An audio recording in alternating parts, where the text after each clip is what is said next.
Hello, bookworms. Welcome to The Best Book Ever, the podcast where we talk about your favorite books. I'm your host, Julie Strauss, and today I'm so pleased to talk to Shari Okeke. Shari has been a journalist with the Canadian Broadcasting Corporation for 23 years. She's based at CBC Montreal and is currently producing documentaries for the network program called The Doc Project. She's also the creator of the CBC podcast Mic Drop, which is part of Tracks from PRX, a collection of free podcasts that offers 9 to 13-year-olds authentic, imaginative, and original stories. I was so excited for the opportunity to talk to Shari, and I can't wait for you to hear her tell me why The Hate You Give by Angie Thomas is the best book ever.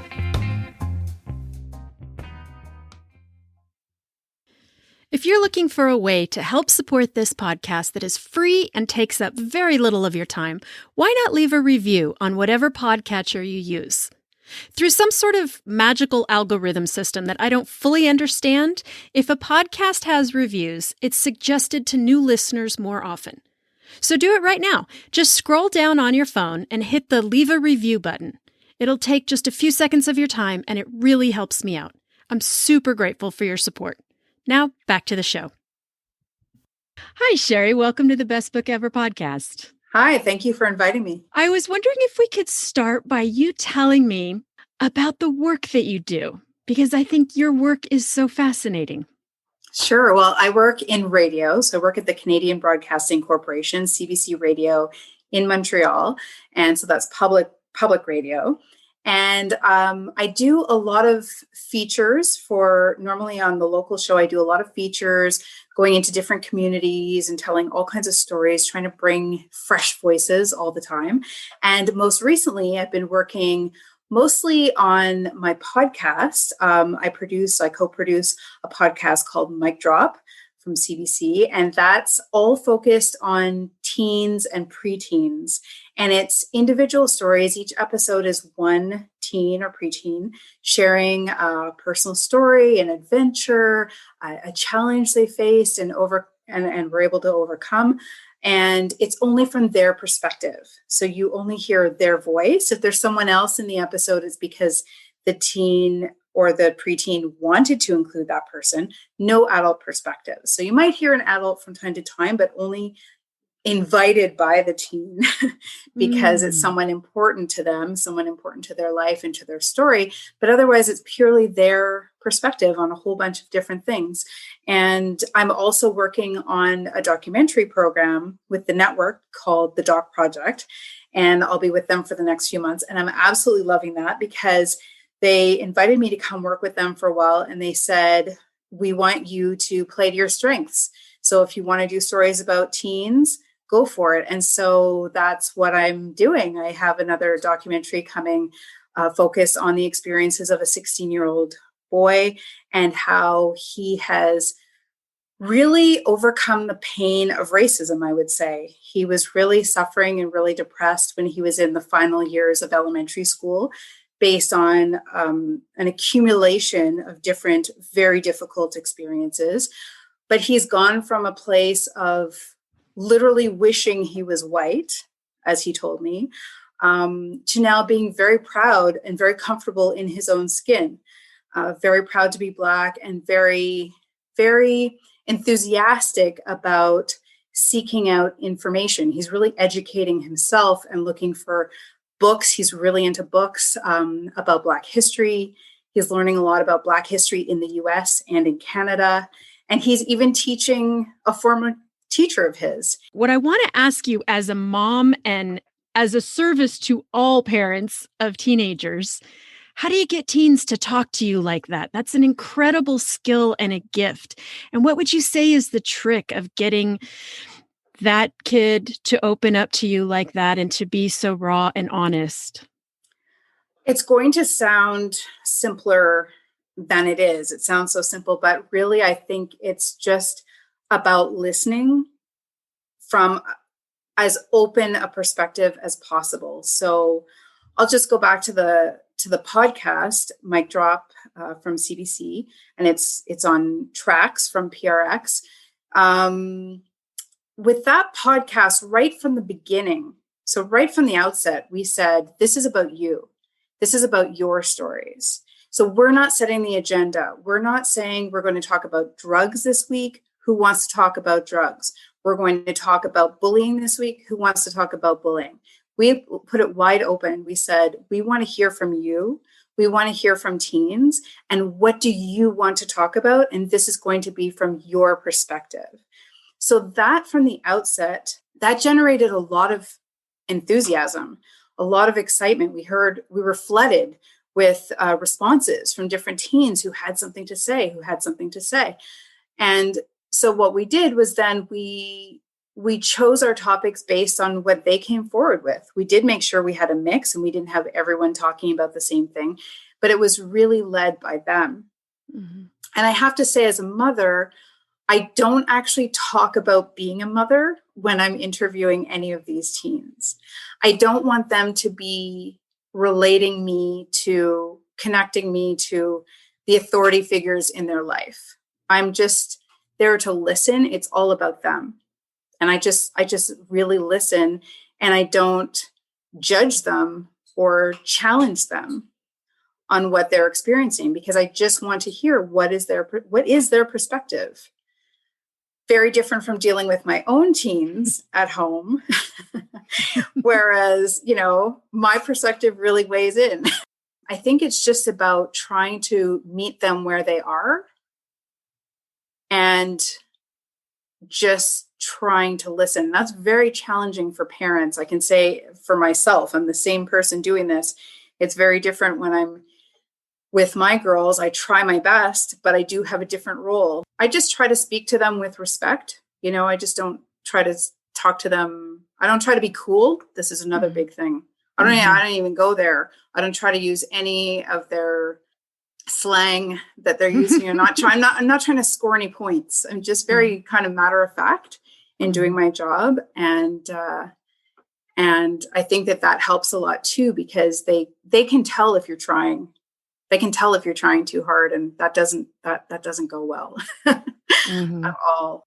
And so with my kids, I mean, I am far from the perfect parent or have all the answers. And I'm just like every other parent of teens, just trying to get through the day and hoping I'm not, doing too much damage, just doing my best.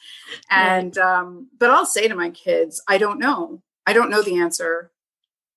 And I'll tell them, I'm doing my best here. I have a responsibility. You don't like that I need to do this, but I need to do this. I'd like to ask you about the role of books in your life, both as a woman and as a mom. And the reason I ask that is because this book you chose is the type of book that I think gets passed between parents and children frequently. And books have always been a real source of communication between me and my kids. They will come in and they go, Mom, I really want you to read this book. And I think, fine, I don't have time for another dragon book, but fine, I'll read it. And then I read it and I think, oh, there was something in there that this is the actual thing they wanted to talk to me about. And I think The Hate You Give is that type of book where a parent would really pass it on and say, this is something I want you to know, but I don't know how to bring up. Or a child would pass to a parent and say, this is something about being a teenager that I want you to know. I can't remember how I came about reading it initially. I've over the years been part of different book clubs. I'm in a book club right now. I think actually I had recommended it to our book club based on just hearing that it was a good book. Mm-hmm. And after I read it, I just casually offered it to one of my daughters to read. And then I have two daughters, both of them wound up reading it. And it was probably, I would say, in their sort of preteen to teenage life, the first book I think it's the first book that the three of us read and that we had big conversations about, because they've each been interested in different series of books as they were younger. And we had books that we would read together, but I wasn't always up to date on the series that they were reading. And so this was one book the first book I think that each of us read and we had conversations about. Now, my girls and I have had lots of conversations about race prior to reading this book because we're part of a mixed family. And I grew up part of a mixed family. My mom is white. My dad, who passed away a few years ago, was Black. And so we really stood out in the neighborhood where I grew up and faced quite a number of challenges. And then, as it turns out, wasn't on purpose or anything, but my husband, I wound up marrying a white Quebecer. We live here in Quebec. And so his mother tongue is French, and he's perfectly bilingual. And so my kids are also mixed. And so we also stand out, but less so at this point in time than when I was growing up. But still, both my girls face some questions and some comments from a very young age. And I chose to address those things right away. And so we've talked about it. We had to talk from a young age about how we don't look like a lot of other families. A lot of other families, everybody has the same skin tone. And in our family, we have different skin tones from each other. So we talked quite a bit about race, but this brought in more layers in terms of the neighborhoods that Star, the main character in the book, she lives in one neighborhood. She goes to school in another neighborhood. She lives in a predominantly Black neighborhood. She goes to a predominantly white school. And so it did bring up very interesting conversations about high school, about trying to impress people in high school, about being preoccupied with your image in high school. Of course, racial injustice that we read about in the book. My girls were very, very interested in this aspect of becoming a hashtag and the performative, what we would today call performative allyship, where people are posting a lot of things on social media, but not necessarily helping the situation, maybe thinking that they're helping the situation, but not. That's something that, even though my girls read the book a few years ago, they're still talking about that now, because of course there's always, it seems, something going on in the world and in our country or your country that takes on a life of its own online. When you told them to read this book, did you tell them, I want you to read this as a learning experience, or did you give it to them just because you thought it was a great literature experience? I gave it to them because I thought it was a good read. I found it was a quick read in a sense, although very intense, very some very intense moments. But I just gave it to them because if I guide them, or if I had said this is going to be a great educational experience, they wouldn't have read it. They're good students. They do well in school, but they don't want me trying to teach them lessons left and right. So I just gave it to them as an interesting book. But it did lead to great conversations. And so I love that role that books can play, but I can't force it. Sometimes their interests can be very different. So when it happens, it's a special moment. And that's part of why I love this book as a book for young adults, is because it did have that impact. I had a great conversation with our book club when we read it. And then that my girls both enjoyed it, and that we both had conversations, the three of us. That's why this book is special to me. And I find it a very relevant book today. I mean, it's only a few years old, but I mean, it's just, I'm interested to hear your thoughts on it in terms of how you perceived it the first time you read it compared to how you perceived it more recently. Well, it's interesting you asked that, because the first time I read it as a very singular story of one girl's experience in one neighborhood. And this time I saw a much bigger, first of all, it was even sadder to me to read this time, because my God, it's just not getting better. And there are so many more hashtags, we can't even keep track of them. But this time I saw a much bigger, I was really moved by the conversation the main character's father had with her when he said that acronym Thug Life, does not just refer to singular incidents, but this entire system of explaining why Khalil was selling drugs in the first place. He's not a bad kid. It is this system that is forcing this kid into this path. And I was profoundly moved by it. And I was profoundly moved by the relationship of Star to her white friend Haley, and then kind of deciding at the end, this cannot go on, this friendship, because there's been no progress. I think that's a very common experience too, because when you're a young Black girl or even an adult, it's not always safe or successful when you try to explain to someone who you believe to be a friend, who has been a friend, who you've related to on different levels, when you try to explain that something has been hurtful and potentially racist in its nature, it's not an easy thing to speak up about, because you know that this could go off the rails. And if the person reacts the way Haley did, which is a very common reaction, there's an entire book about that called White Fragility, right? But if the person reacts like Haley does, then it's doubly painful, because it's just very hard.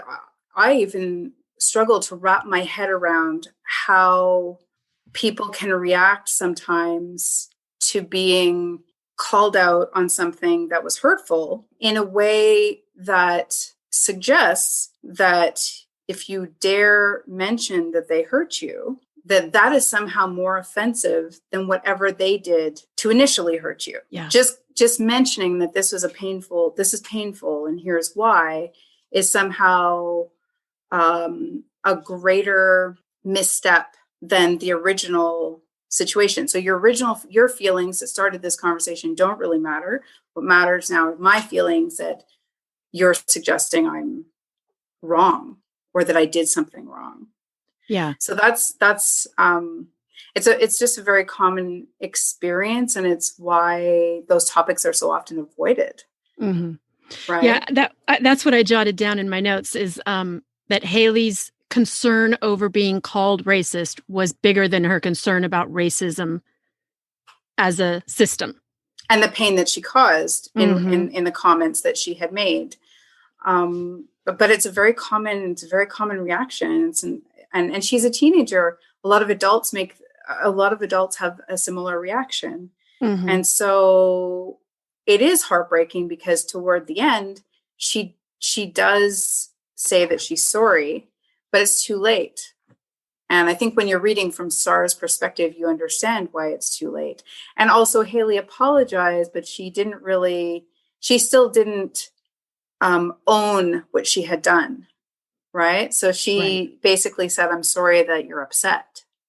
Right. As if it's on you, that you're so fragile that you're upset.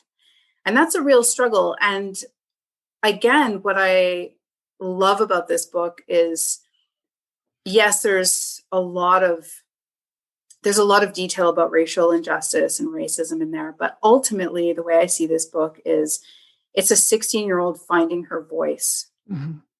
And it is so challenging to do that. And she goes through so much.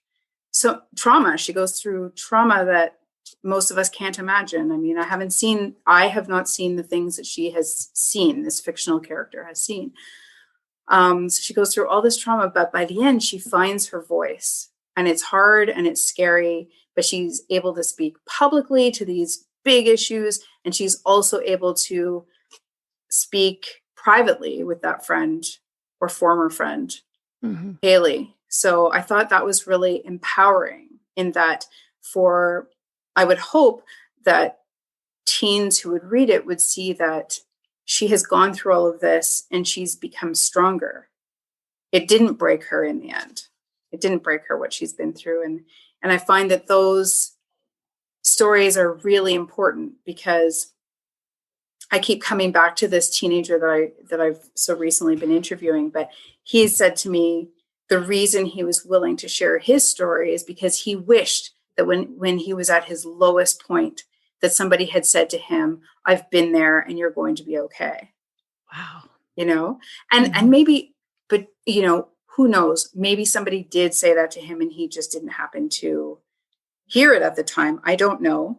We're going with his perspective, but I think what I suspect is if someone said that to him, it was probably an adult who said that to him. Whereas it's way more powerful for a teen to hear something from another teen, which is what I was excited about. Mic Drop, the podcast, to have teens essentially talking to other teens through the podcast. And that's why I think it's powerful to see what Star goes through. She's 16. And if a lot of teenagers would experience a lot of what she's been through, but not everyone will witness the violence that she witnessed. Another thing that I really thought a lot about this time was the way she talks about switching her persona the second she steps into her school. And there was a meme that went around a lot last summer that said, I wish America loved Black people as much as they loved Black culture. And there's a line almost identical to that in here, where she's talking about being star at Williamson, that's her fancy prep school, and star at her house. Williamson Star doesn't use slang. If a rapper would say it, she doesn't say it, even if her white friends do. Slang makes them cool. Slang makes her hood. I mean, for me, it was different because I grew up in the suburbs. I grew up in a predominantly white suburb at the time. And so my immediate neighborhood was not different from my school. I lived in the same neighborhood as everyone I went to school with. That being said, my dad, he became a Canadian citizen, but initially he had come to Canada from West Africa. He had come from Nigeria in 1960. So he was a young adult at that time. And so he was an immigrant. And so and like I said, it was a mixed family. My mother is white Canadian. But, we ate Nigerian food regularly. I mean, we ate a mixture of things. So we ate Nigerian food, but we ate, lasagna and spaghetti and all the other things that my friends were eating. But we had a few nights a week, we would always have Nigerian food. And I've always related to other children of immigrants about, I would have never taken Nigerian food to school for lunch.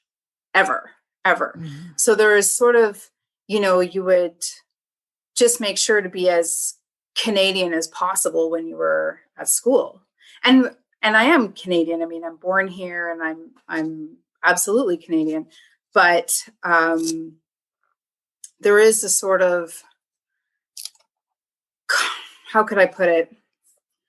Particularly in elementary school and high school, there's just that desperation to fit in and to feel like you belong and to not be standing out.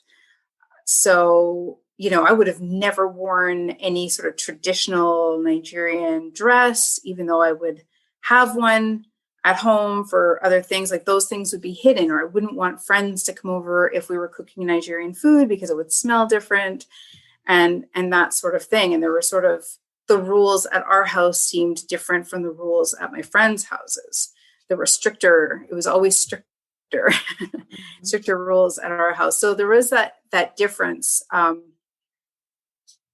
Definitely. Although I think being a mixed child, I was able to make the switch almost unconsciously, depending who I was with, because I grew up with my mom and my dad, who remained married, for more than 40 years. I grew up with them together in the same house. And so when we were with Nigerian side of the family, we kind of knew the cultural norms within that setting. There'd be like, you don't pass something to my dad or my uncle with your left hand. It's just like, you just don't do that. You pass with your right hand. We just automatically do that. Whereas your guard would be down on that when you're with the Canadian side of the family, So, so in terms of that switching, it's a bit different in my case personally, but that certainly does go on.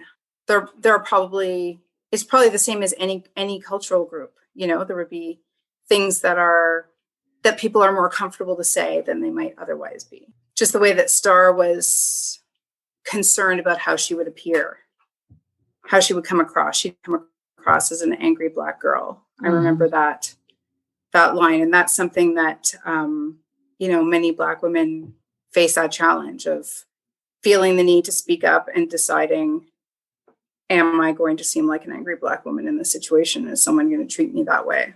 That sounds exhausting. Yes, it is exhausting.